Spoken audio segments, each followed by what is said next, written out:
Quando eu introduzi vocês em listas, em vetores e matrizes, nos vídeos que existe aí no canal, eu apresentava sempre para vocês uma alternativa dizendo que existiam ferramentas melhores na biblioteca chamada Pandas, né? Então o intuito dessa videoaula é começar a falar um pouquinho dessa biblioteca famosa, que é a biblioteca Pandas. Em especial nesse vídeo eu vou falar sobre a função Time Series, tá? A Pandas realmente ela é muito boa, ela permite um tratamento e uma análise de dados muito melhor do que vetores, matrizes e listas que não foram criados para isso. Vetores, matrizes e listas tiveram um fundamento em sua criação diferente do que um cruzamento de dados. A Pandas ela é muito parecida, para quem conhece banco de dados, com programação do tipo Access, que existe até hoje nas empresas, e também a tabela dinâmica do Excel, né? Então ela é derivada desses dois produtos de uma forma bem mais rápida e bem melhorada. Vocês vão encontrar muito material de Pandas em assuntos relacionados à mineração de dados, à ciência dos dados, a relacionamento de sentimento em internet, em Twitch, Facebook, Google, né? Então, esse aqui são algumas saídas que a Pandas permite e que normalmente você vê por aí em sites quando você faz investigações sobre um determinado assunto, né? Você pode fazer análise de tendência, pode fazer histogramas, box plot, análise de variabilidade, mas mais do que isso, cruzar informações para extrair dados e extrair estatísticas, tá? A primeira que a gente vai falar aqui é a Time Series. A primeira função da Pandas é o Time Series. A Series é, na verdade, um complemento para a estatística, tá? Então, a biblioteca Statistics, que eu apresentei para vocês numa videoaula aí do canal, ela é completa, é uma excelente biblioteca. Mas a Pandas também é, porque a Pandas ela incorpora, ela complementa de uma maneira visual muito mais bacana o que já tinha na Statistics, tá?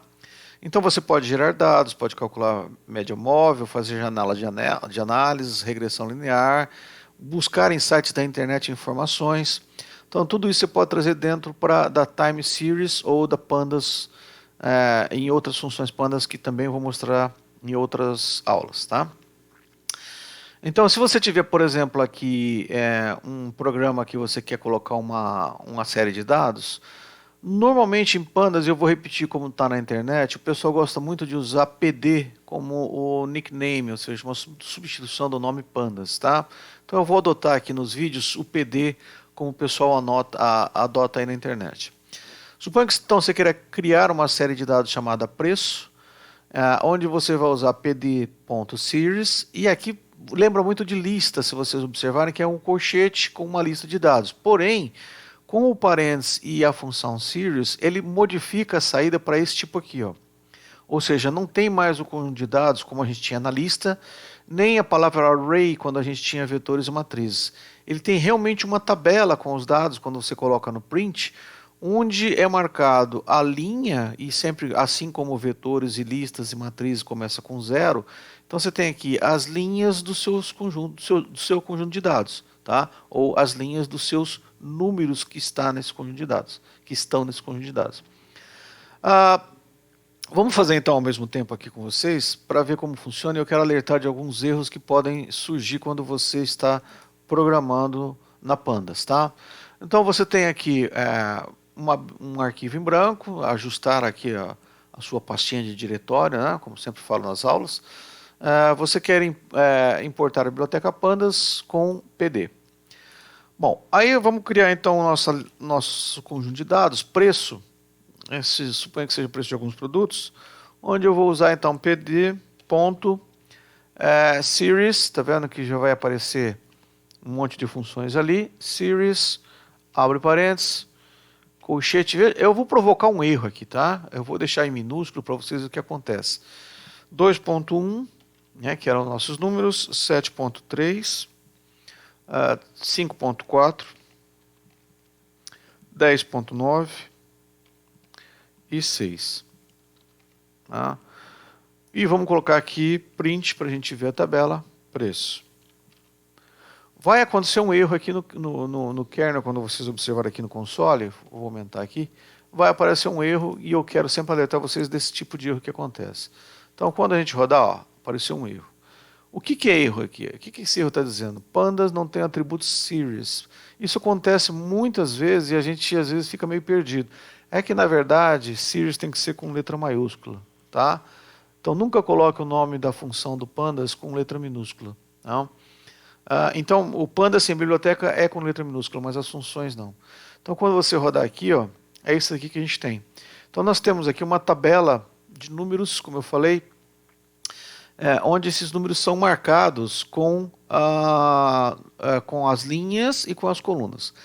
Bom, aqui até parece semelhante à matriz, mas vamos provocar uma diferença importante, que é, imagine então que você não queira esse tipo de coisa, você quer exatamente que apareça nomes de alguns produtos, ou seja, o lápis custa R$ 2,10, a caneta 7,3, a borracha 5,4 e assim por diante. Ou seja, eu não quero mais que apareça como aqui, ó, números indicando as linhas, mas quero atributo desses produtos, o que é uma coisa muito importante e diferente do que a gente via em matriz e vetores. Se vocês lembrarem de matriz e vetores, eu digo várias vezes nas aulas que você não pode misturar numa matriz ou num vetor letras, string, com dados. Já na time series e na pandas no geral, sim, você pode criar, ao invés de índices com números, criar índices relacionados a string, que indicam nas outras colunas o que você está estudando. Tá?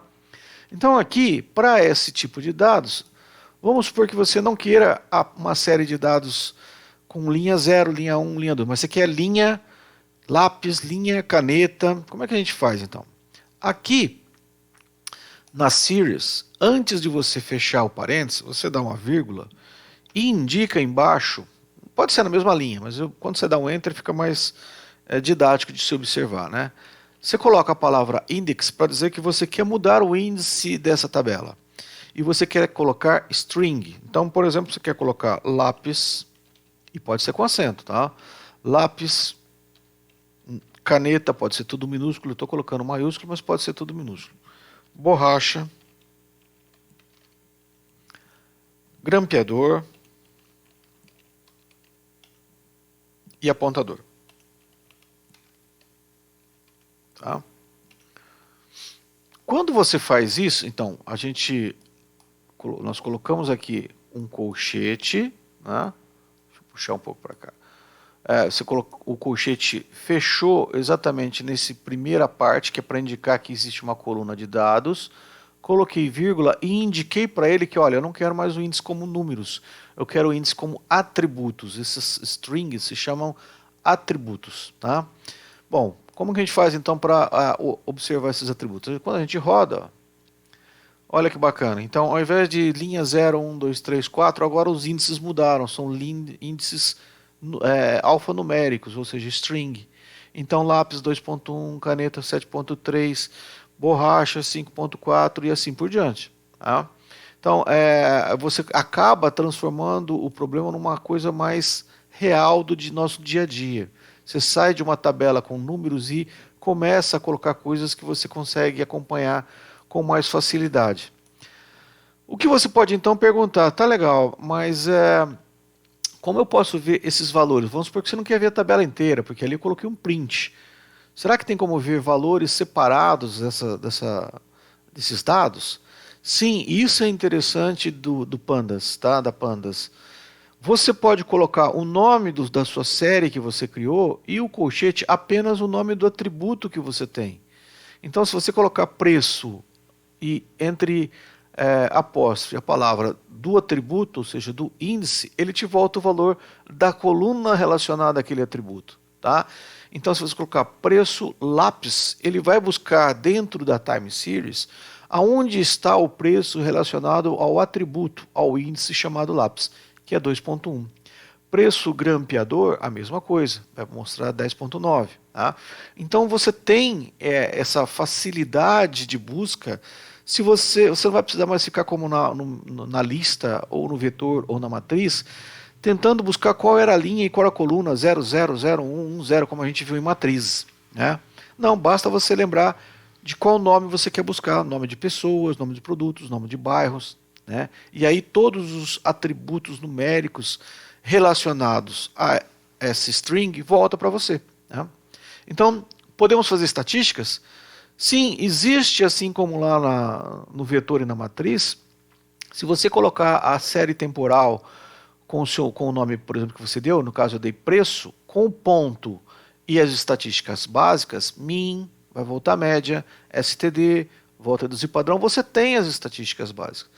Mas, melhor do que isso, se você utilizar o describe ele volta para você uma tabela com assim, as principais estatísticas já prontas dessa time series que você colocou. Então, por exemplo, se você colocar preço describe, ele volta quantos dados existem, que são 5, qual é a média, qual é o desvio padrão desse conjunto de dados, qual é o valor mínimo, que era o 2.1, onde estão as linhas com 25% dos dados, que é o valor 5.4, metade dos dados, onde que está? Está a partir do valor 6, 75% dos dados a partir do valor 7.3, e qual o valor máximo dos dados, 10.9. Então veja bem que o describe aqui na série temporal, ele volta para você uma tabela com toda a estatística geral básica do produto que você entrou. Tá? Então é uma coisa bem interessante que você tem. Vamos supor que eu tenho aqui, então, vou colocar aqui preço ponto describe, tá? E a gente coloca o describe aqui,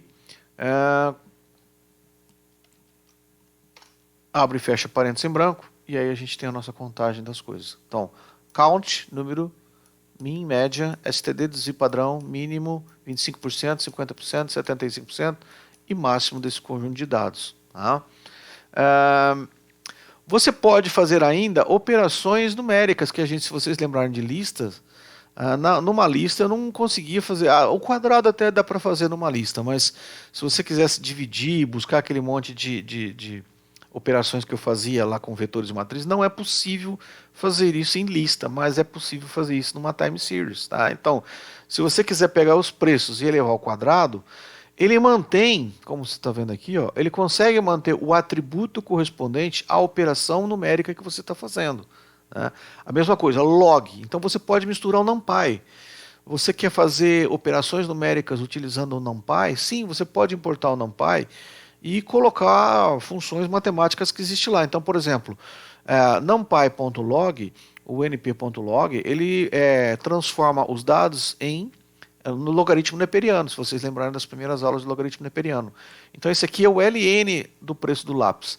Então isso é muito útil, aqui nessa tabela nem tanto, mas vamos supor que você tenha os retornos financeiros de algumas ações, e você quer, como pode ter ações, aqui ao invés de nome de produtos, você tem nome de ações, ou nome de índices de bolsa de valores ao redor do mundo, ou experimentos diferentes, ou variáveis diferentes, e essas variáveis têm valores diferentes.